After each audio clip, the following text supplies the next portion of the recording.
Imagine feeling your body weigh 30 times more than it does right now. Not for a split second, but long enough for scientists to measure it, record it, and learn from it. There's a number that still stops people in their tracks, 31.25 G, sustained for about 5 seconds. That's widely cited as the maximum G-force a human has ever endured and lived to talk about. And it wasn't an accident. It was a deliberate test, run in 1958 by a researcher named Flanagan Gray inside one of the strangest, most important machines ever built. The machine sat inside a huge water containment structure with a nickname that tells you everything about the vibe, the Iron Maiden. Gray was strapped into a capsule at the end of an enormous arm, about 50 feet long, and then whipped around by a massive General Electric motor. In under 7 seconds, it could accelerate from 0 to highway and a half speeds, roughly 175 miles per hour, and it could create forces approaching 40 G in the right conditions. 40, as in 40 times your body weight pressing down on you. To appreciate how extreme that is, think about the people who are trained for this. Fighter pilots often start losing vision and blacking out somewhere around 6 to 9 G. Even a healthy person without special training might only tolerate around 6 G for a short moment. Astronauts blasting into orbit at more than 17,000 miles per hour usually experience something like 3 or 4 G on ascent.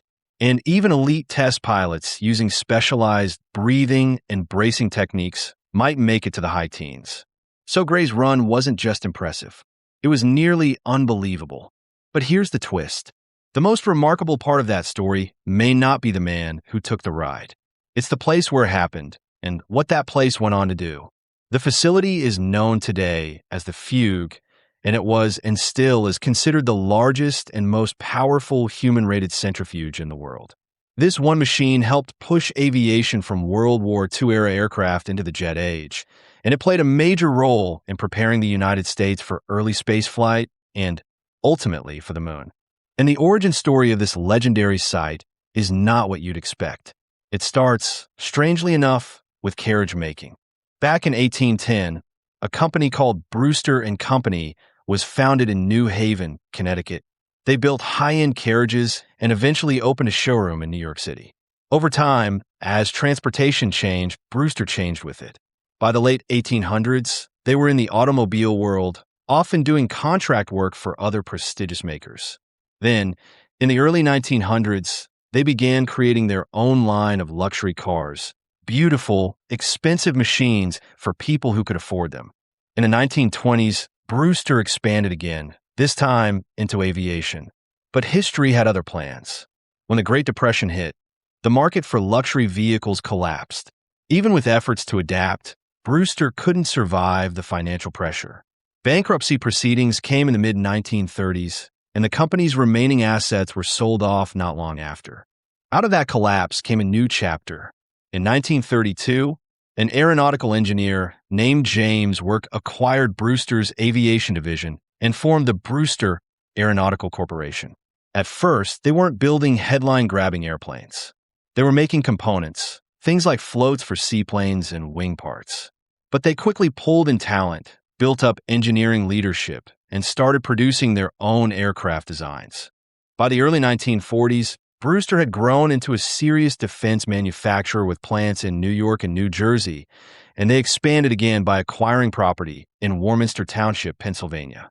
During World War II, Brewster built aircraft served in multiple forces, including the U.S., Great Britain, Finland, and Belgium, though Belgium's order never made it because the country felt a Nazi invasion before delivery.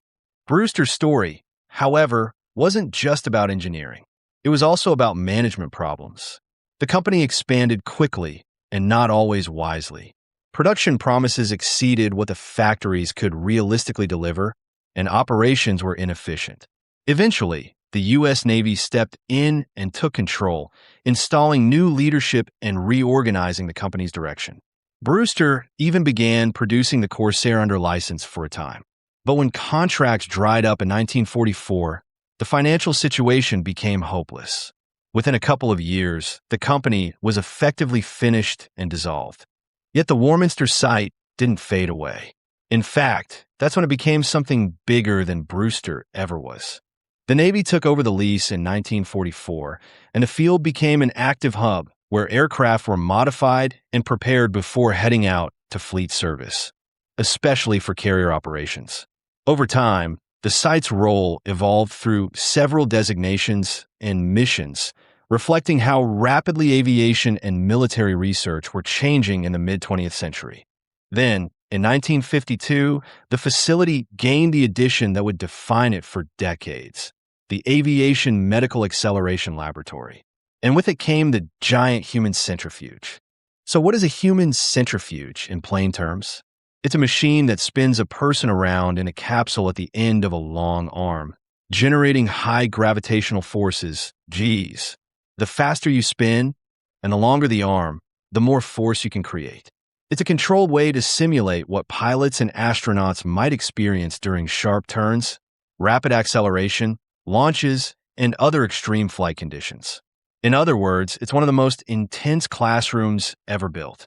By the late 1950s, the Warminster facility had become a major nerve center for naval aviation research and development.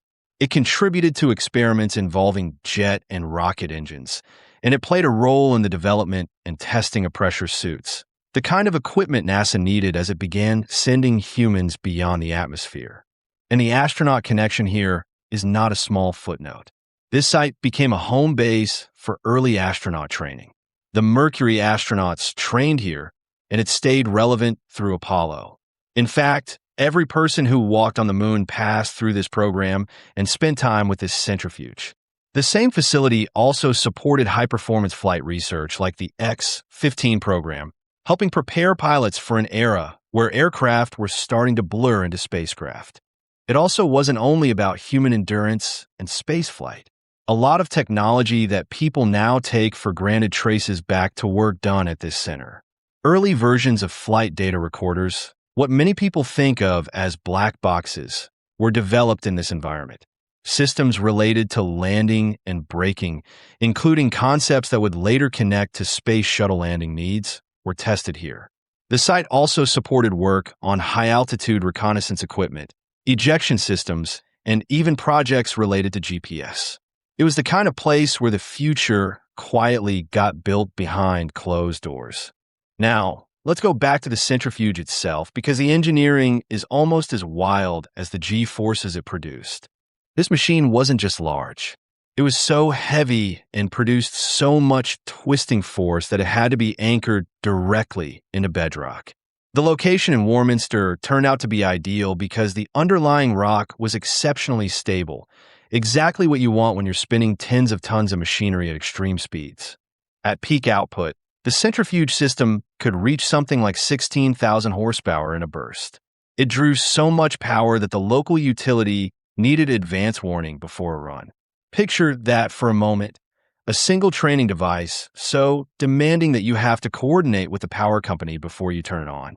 The centrifuge lived inside a circular room roughly 125 feet in diameter. Its arm was about 50 feet long and weighed more than 80 tons, and it was driven by a motor weighing around 180 tons. For context, when it was built, the top speeds at the Indianapolis 500 were still under 130 miles per hour. This centrifuge could push to around 178 miles per hour, reaching that speed in under 7 seconds, all while generating forces up to 40 G. And yet, despite its power, it was engineered with such careful balance that the arm and its capsule system were reportedly smooth enough to be moved by hand when not operating. That's precision on a level that's hard to appreciate until you realize what happens if something like that is even slightly off. At those speeds, balance isn't a preference. It's survival. In its early years, the centrifuge ran on preset profiles. Test subjects couldn't control the ride. The machine followed a programmed sequence: speed up, hold, slow down, and technicians monitored everything from a control room above. The person inside was there to endure, to provide data, and to help researchers understand how the body performs under stress. Then, in 1959, an upgrade changed the nature of the machine. Computer integration turned the centrifuge into something new, a dynamic flight simulator. Instead of being passive passengers, pilots could begin controlling aspects of the capsule's behavior, speed, and orientation, making the experience more like flying. That shift mattered. Suddenly, the centrifuge wasn't only a stress testing device. It became a way to study how humans interact with machines under extreme conditions, and how aircraft might respond when a pilot is making split-second decisions at the edge of what the body can tolerate. As the space race heated up after Sputnik, the centrifuge took on even greater significance. Training began for the Mercury astronauts at this facility. Scott Carpenter, Deke Slayton, Gordon Cooper, Wally Schirra, Alan Shepard, Gus Grissom, and John Glenn all went through this kind of testing.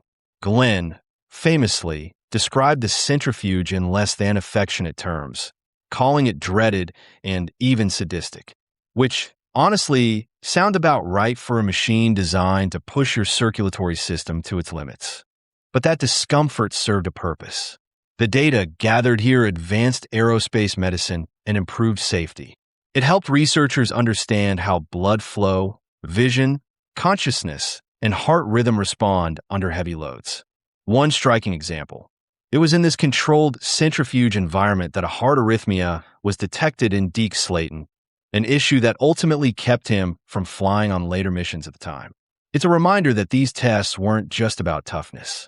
They were about finding hidden risks before someone was sitting atop a rocket. After Apollo wound down in the early 1970s, the facility didn't simply retire. It took on new challenges, supporting the next generation of astronauts who would fly the space shuttle. It remained part of training well into the 1980s, and it continued contributing to advanced military aviation too, helping simulate and analyze problems in new aircraft designs. The F-14 Tomcat, for example, benefited from research here, including work that helped address stability issues during crucial phases like takeoff. But by the 1990s, activity declined. Navy and NASA reliance on the site tapered off, and broader military restructuring through base realignment and closure initiatives hit hard. Thousands of workers were reassigned or furloughed as operations were consolidated elsewhere. By the mid-1990s, the facility was closed, and the area later became part of a Superfund site, reflecting the environmental complexity that so often comes with decades of heavy industrial and military activity. In the years that followed, many of the old buildings were demolished, including original Brewster-era hangars. So what happens to a place that once trained moonwalkers and tested the limits of human biology when the missions end? Today, the former site is a patchwork of new uses: an industrial park, housing, public services, and modern businesses. One particularly fitting holdover is that a local news station's Doppler radar is housed there, almost like a quiet nod to the site's scientific past. And the centrifuge building itself is still standing. The centrifuge is still there too. It no longer spins for astronauts or test pilots, but the space has been repurposed into an event venue with multiple rooms, including the actual centrifuge hall. It hosts everything from weddings to school proms to holiday events. And in a turn that feels strangely appropriate for a place built to simulate spaceflight, it also hosts gatherings like sci-fi and fantasy conventions, where people celebrate imagined futures inside a building that once helped build the real one. Inside the facility, there's also a museum run by volunteers, the Johnsville Centrifuge and Science Museum. Their goal is preservation, yes, but also inspiration. They're trying to connect today's students and young engineers to the history of what was accomplished here. The innovations, the risks, the meticulous engineering, and the human stories behind it all. Because that's the real legacy of the Fuge. It's not only a record-setting centrifuge run or a terrifying training tool astronauts complained about. It's a reminder that progress often depends on unglamorous places where people test, measure, fail safely, learn, and try again.